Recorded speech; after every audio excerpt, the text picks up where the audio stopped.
Oh, hi there. Hi there. We're here today with Mona Abboud, who is a lovely lady, and she has been kind enough to agree to answer a few questions. She is like a wealth of knowledge on all things horticultural. Take this with a pinch of salt, okay? When I first met Mona, I wanted to download her brain. This woman knows a lot about plants. What's more, she spent the last 20 years creating a garden that's truly unique. It's a long, narrow corridor that's wonderfully architectured by shrubs, often evergreen and often topiarised. When did you actually get into gardening? Have you always liked it? Yes and no is the answer to that one. I mean, my father was a passionate gardener, and in our garden in Iran, in Tehran, I was given literally a metre by a metre square little plot. And I decided to grow sunflowers, which, let's face it, that was a one-off because ever since I haven't grown a single sunflower. But that was my start. But my father was absolutely passionate. Okay. And then he had this huge garden in the Lebanon. And then he had also a huge farm, and that was his hobby because he was a businessman, but he loved it. And he grew Baccarat roses that he exported to Switzerland, and we had, of course, being Lebanon, almond trees and olive trees and citrus fruits and everything Mediterranean you can imagine. So, and of course we had a garden at home. So that was my father, and bless him, he loved his gardens, but imagination wasn't really his thing. It was a bit like, it was conventional, let's put it this way. And, my garden can be described in many ways, but conventional it isn't. This is a woman who has hunted down species that have captured her imagination that the rest of us haven't even heard of, and has planted them in her garden so that when you traverse the winding path that leads us slightly downhill amongst these unfamiliar plants, you start to feel like you've entered a parallel universe. What kind of plants have you become known for? Well, that's very strange because I've never been to New Zealand, but for me, New Zealand plants were the natural progression from Mediterranean.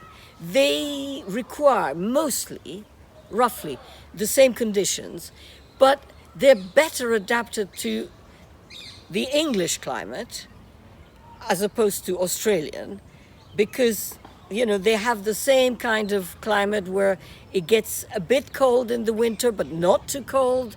I mean, okay, in the Southern Alps it does get very cold, the summers are not blisteringly hot. I think New Zealand plants, they're fantastic because there's such a variety, particularly of foliage and texture and habit. If you want a garden for all seasons, because a lot of them are evergreen, and the foliage is so quirky, so interesting, and New Zealand is special because it hadn't been discovered till nearly the 19th century. Just before when Joseph Banks went and Captain Cook.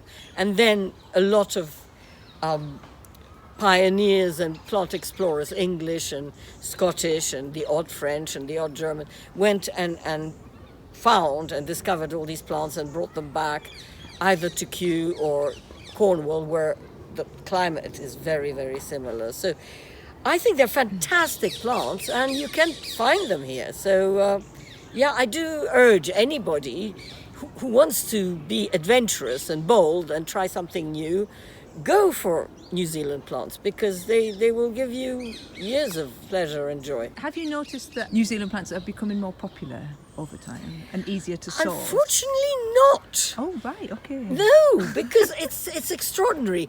In Cornwall, they're everywhere.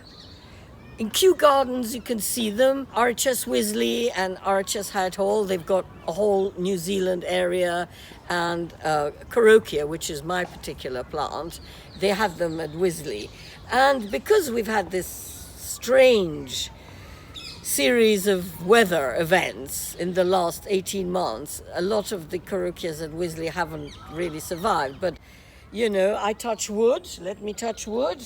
Mine seem to have mostly survived. So I do encourage you to try them out. And they are easily obtainable from nurseries in Cornwall. I know about where you've got some of your Corokia from, because obviously I've read your book. I wasn't sure about things like the pseudopanax and so on. Well, different things. a lot of them came from Cornwall. Yeah. But my friend Paul Boozy, to whom I've dedicated my book, his grandfather had been to New Zealand in the 70s, and he did 4 expeditions, and he brought back a lot of things, including pseudopanax. And he bred a lot of new varieties. And there's I had 13 different varieties of pseudopanax, but unfortunately, that's the only casualty with the terrible winter we've had. 3 of them didn't make it, but I still have 10, and I'm going to persevere with them, because if you want architectural look, if you want wow factor in your face, you can't have anything better. To what extent did you plan the layout of the garden? Interesting question, excellent question. Yes and no. Yes, I designed the broad brushstrokes, if you like. For example, the garden, as typically in London, very, very, very long and very, very narrow and goes on forever. So you had to kind of not necessarily turn it into rooms, because that would happen naturally.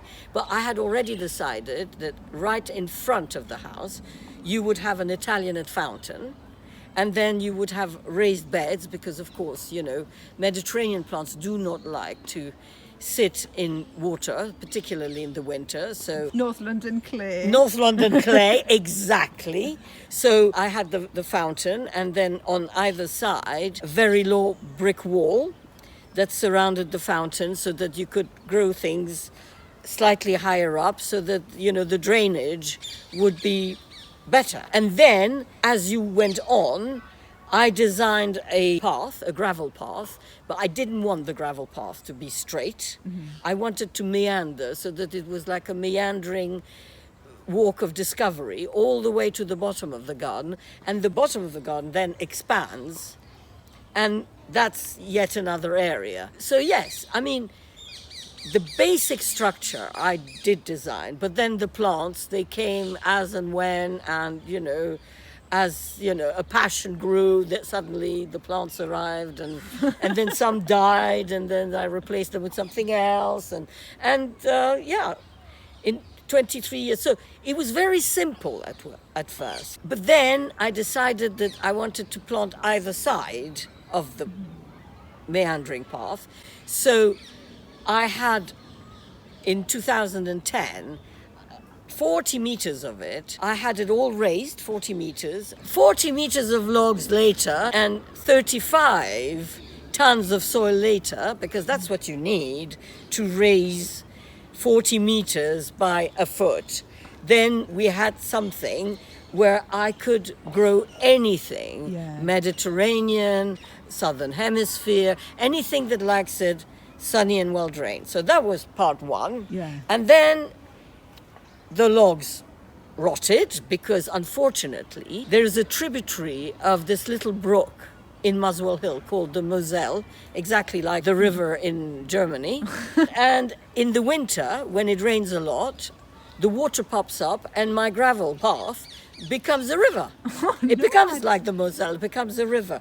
So that's why raising everything was absolutely crucial. After 6 years, the very painstakingly painted logs rotted. So I thought to myself, okay, I'm not going through all that again.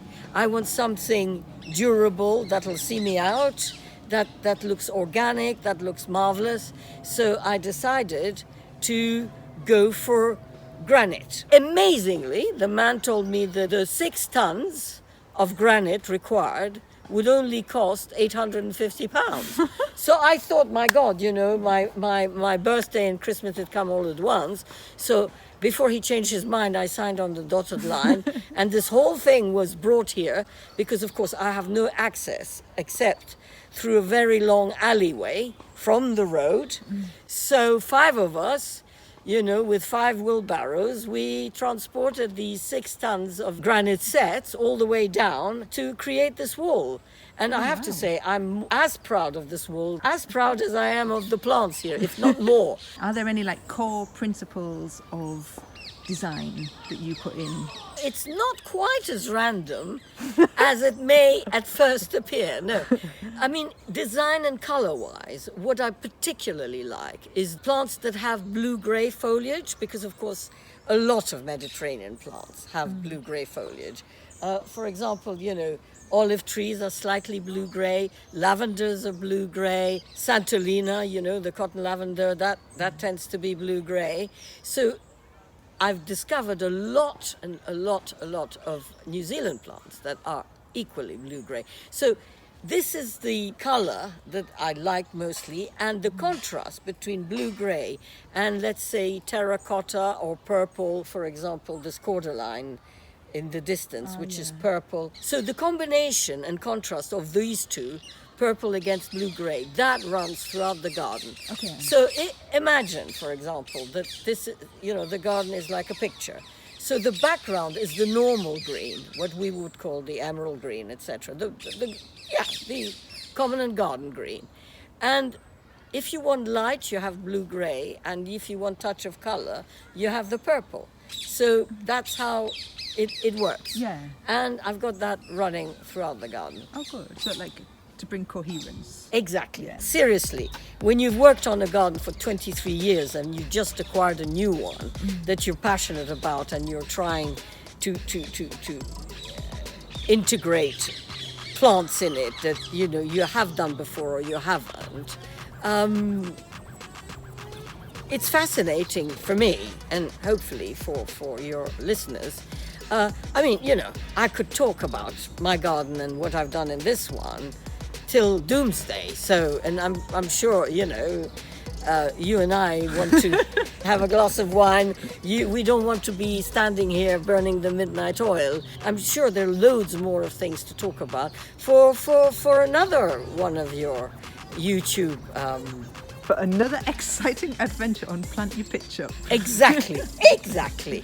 All right, brilliant. Well, thank you, Mona. Well, thank you. Total pleasure. Thank you. The pleasure was all mine.